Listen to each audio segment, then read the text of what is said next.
যে মানুষটাকে ২০২৪ সালে প্রায় ৮ কোটি আমেরিকান ভোট দিয়ে হোয়াইট হাউসে পাঠিয়েছিল, মাত্র ১৬ মাসের মধ্যেই সেই মানুষটাকেই এখন নিজের সমর্থকেরা বলছে বিশ্বাসঘাতক। কেউ বলছে তাকে ভোট দিয়ে জীবনের সবচেয়ে বড় ভুল করেছি। কিন্তু প্রশ্ন হচ্ছে, মাত্র ১.৫ বছরের মধ্যে ডোনাল্ড ট্রাম্পের জনপ্রিয়তা এত দ্রুত কিভাবে ধসে পড়ল? কি এমন ঘটেছিল আমেরিকায়?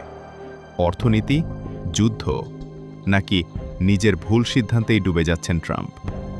আজকের ভিডিওতে আমরা পুরো ঘটনাটা ধাপে ধাপে বিশ্লেষণ করব। আসসালামু আলাইকুম। বৈশ্বিক বাংলাতে আপনাকে স্বাগতম। বিশ্ব রাজনীতি, যুদ্ধ, অর্থনীতি আর আন্তর্জাতিক শক্তির খেলায় লুকিয়ে থাকা বাস্তবতা নিয়ে আমরা প্রতিদিন নিয়ে আসি গভীর বিশ্লেষণ। তাই ভিডিওটি শেষ পর্যন্ত দেখুন, কারণ শেষের দিকে এমন কিছু তথ্য জানবেন যেটা ট্রাম্পের ভবিষ্যৎ রাজনীতির জন্য বড় সতর্ক সংকেত দিতে পারে।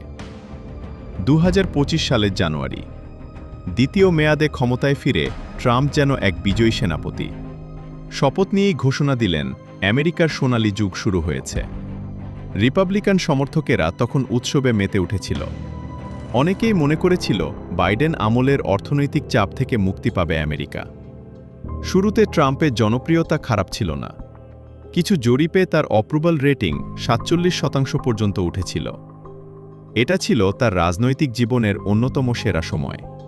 কিন্তু সেই সুখ খুব বেশি দিন টিকল না, কারণ ক্ষমতায় আসার পরপরই ট্রাম্প এমন কিছু সিদ্ধান্ত নিতে শুরু করলেন যেগুলো আমেরিকানদের এক বড় অংশকে হতাশ করে দেয়। প্রথম বিতর্ক শুরু হয় ৬ জানুয়ারির ক্যাপিটল দাঙ্গা নিয়ে। ট্রাম্প সেই দাঙ্গায় জড়িত বহু আসামিকে ক্ষমা করে দেন। এমনকি যাদের বিরুদ্ধে পুলিশকে আক্রমণের অভিযোগ ছিল তারাও ছাড় পেয়ে যায়। এই ঘটনায় আমেরিকার মধ্যপন্থী ভোটারদের মধ্যে ক্ষোভ তৈরি হয়। ঠিক একই সময়ে আরেকটা ঘটনা মানুষের অসন্তোষ বাড়িয়ে দেয়। ইলন মাস্কের ডিওজি প্রোগ্রামের অধীনে হাজার হাজার সরকারি কর্মচারীকে চাকরি থেকে বাদ দেওয়া শুরু হয়।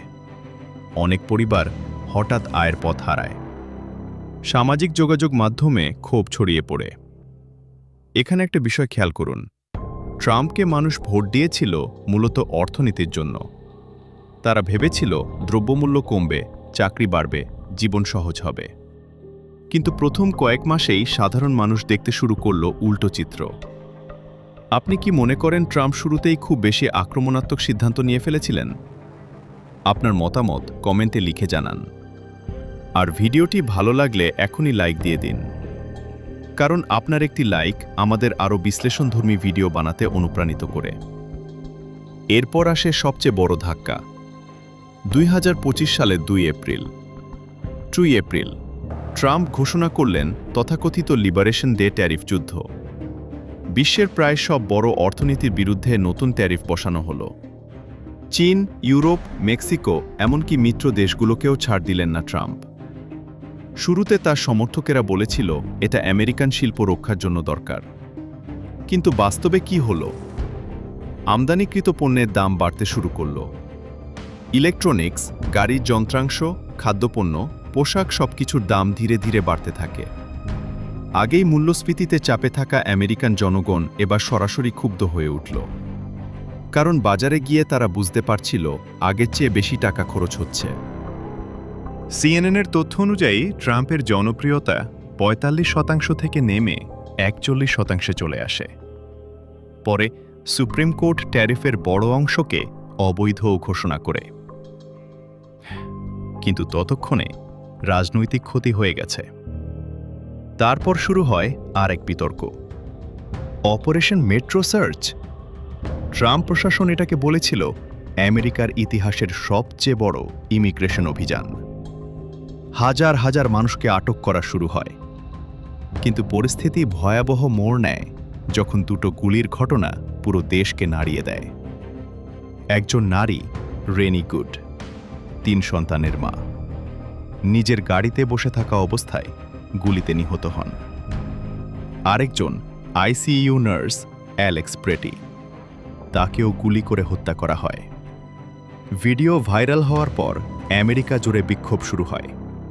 মানুষ প্রশ্ন তুলতে থাকে, নিরাপত্তার নামে কি রাষ্ট্র অতিরিক্ত শক্তি ব্যবহার করছে? এনবিসির জরিপে দেখা যায় ট্রাম্পের ইমিগ্রেশন নীতির বিরুদ্ধে অসন্তোষ দ্রুত বেড়ে যাচ্ছে। এখানেই ট্রাম্প প্রশাসনের সবচেয়ে বড় সমস্যা তৈরি হয়, কারণ তারা শক্ত অবস্থান দেখাতে গিয়ে সাধারণ মানুষের সহানুভূতি হারাতে শুরু করে। কিন্তু সবচেয়ে বড় ধাক্কা তখনও বাকি ছিল। 2026 সালের 28 ফেব্রুয়ারি যুক্তরাষ্ট্র ইরানের বিরুদ্ধে বড় ধরনের সামরিক অভিযান শুরু করে। মধ্যপ্রাচ্যের আকাশে আবার যুদ্ধের আগুন জ্বলে ওঠে। বোমা হামলা, ক্ষেপণাস্ত্র, ড্রোন হামলা, তেলের বাজারে অস্থিরতা। আর ঠিক তখনই ইরান বন্ধ করে দেয় হরমুজ প্রণালী। বিশ্বের জ্বালানি সরবরাহে তৈরি হয় বিশাল সংকট। গ্যাসের দাম কয়েক সপ্তাহের মধ্যেই আকাশ ছুঁয়ে ফেলে। যে ট্রাম্প নির্বাচনের আগে বলেছিলেন গ্যাসের দাম $2 নিচে নামাবেন, সেই আমলেই দাম গিয়ে দাঁড়ালো গ্যালন প্রতি $4 উপরে। এখন একটু চিন্তা করুন, একজন সাধারণ আমেরিকান প্রতিদিন কি দেখে?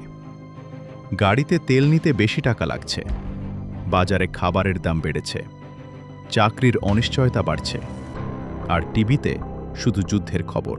ফলে মানুষ ধীরে ধীরে ট্রাম্পের উপর আস্থা হারাতে শুরু করে। সিএনএনের জরিপ বলছে, অর্থনীতি ইস্যুতে ট্রাম্পের অপ্রুভাল নেমে আসে মাত্র 31%। মুদ্রাস্ফীতি মোকাবিলায় সন্তুষ্টি মাত্র 27%। এটা ট্রাম্পের জন্য ভয়ঙ্কর সংকেত, কারণ তিনি সবসময় নিজেকে অর্থনীতির প্রেসিডেন্ট হিসেবে তুলে ধরতেন। আপনি কি মনে করেন ইরান যুদ্ধ ট্রাম্পের জনপ্রিয়তা ধ্বংসের সবচেয়ে বড় কারণ, নাকি অর্থনীতি? কমেন্টে নিজের বিশ্লেষণ লিখে জানান। আর বৈশ্বিক বাংলা সাবস্ক্রাইব করে রাখুন, কারণ সামনে আরও বড় আন্তর্জাতিক বিশ্লেষণ আসছে। এখন আসি সবচেয়ে গুরুত্বপূর্ণ বিষয়ে।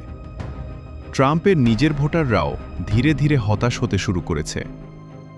একজন অবসরপ্রাপ্ত এয়ারফোর্স কর্মকর্তা, যিনি ট্রাম্পকে ভোট দিয়েছিলেন, তিনি প্রকাশ্যে বলেছেন, আমি নিজেকে ঘৃণা করছি তাকে ভোট দেওয়ার জন্য। ভাবুন, পরিস্থিতি কতটা বদলালে একজন সমর্থক এমন কথা বলতে পারেন।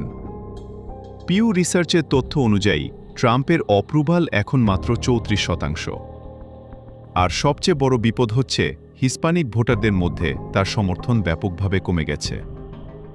এমনকি রিপাবলিকান দলের ভেতর থেকেও অনেকে বলতে শুরু করেছে ট্রাম্প আগের চেয়ে বেশি অস্থির হয়ে পড়েছেন। এখানে ইতিহাসও ট্রাম্পের বিপক্ষে কথা বলছে। 1994 সালে বিল ক্লিন্টনের দল বড় ধাক্কা খেয়েছিল। 2010 সালে ওবামার দলও হেরেছিল। 2018 সালে ট্রাম্প নিজেও মধ্যবর্তী নির্বাচনে 42টি আসন হারিয়েছিলেন। আর এবার তার জনপ্রিয়তা তখনকার চেয়েও কম। ফলে 2026 সালের মধ্যবর্তী নির্বাচন এখন রিপাবলিকানদের জন্য দুঃস্বপ্ন হয়ে দাঁড়িয়েছে। অনেক বিশ্লেষক মনে করছেন, যদি অর্থনৈতিক পরিস্থিতি দ্রুত না বদলায়, তাহলে ট্রাম্পের দল বড় ধাক্কা খেতে পারে। আর সবচেয়ে মজার বিষয় হল, যেই অর্থনীতি ইস্যুতে ট্রাম্প ক্ষমতায় ফিরেছিলেন, সেই অর্থনীতি এখন তার সবচেয়ে বড় দুর্বলতা হয়ে দাঁড়িয়েছে। ট্যারিফ যুদ্ধ, মূল্যস্ফীতি, ইরান সংকট, জ্বালানির দাম, অভিবাসন অভিযান, সহিংসতা, সব মিলিয়ে সাধারণ মানুষের ধৈর্য ফুরিয়ে যাচ্ছে। তবে একটা বিষয় এখনও পরিষ্কার না, ট্রাম্প কি পরিস্থিতি ঘুরিয়ে দাঁড় করাতে পারবেন, নাকি ইতিহাস আবারও নিজেকে পুনরাবৃত্তি করবে? কারণ আমেরিকার রাজনীতিতে একটা জিনিস খুব দ্রুত বদলে যায়, সেটা হলো জনমত।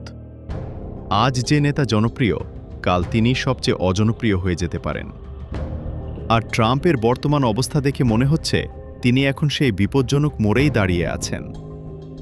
তো আপনার কি মনে হয়, 2026 সালের নির্বাচনের আগে ট্রাম্প কি আবার ঘুরে দাঁড়াতে পারবেন, নাকি তার জনপ্রিয়তার পতন আরও বাড়বে? কমেন্টে আপনার মতামত লিখে জানান। ভিডিওটি যদি তথ্যবহুল মনে হয়, তাহলে লাইক দিন, বন্ধুদের সাথে শেয়ার করুন, আর বৈশ্বিক বাংলা সাবস্ক্রাইব করে পাশে থাকুন। কারণ বিশ্ব রাজনীতির সবচেয়ে গুরুত্বপূর্ণ ঘটনাগুলোর গভীর বিশ্লেষণ আমরা নিয়মিত নিয়ে আসি শুধুমাত্র আপনাদের জন্য। আজকের মতো এখানেই বিদায়। সবাই ভালো থাকবেন, সুস্থ থাকবেন। আল্লাহ হাফেজ।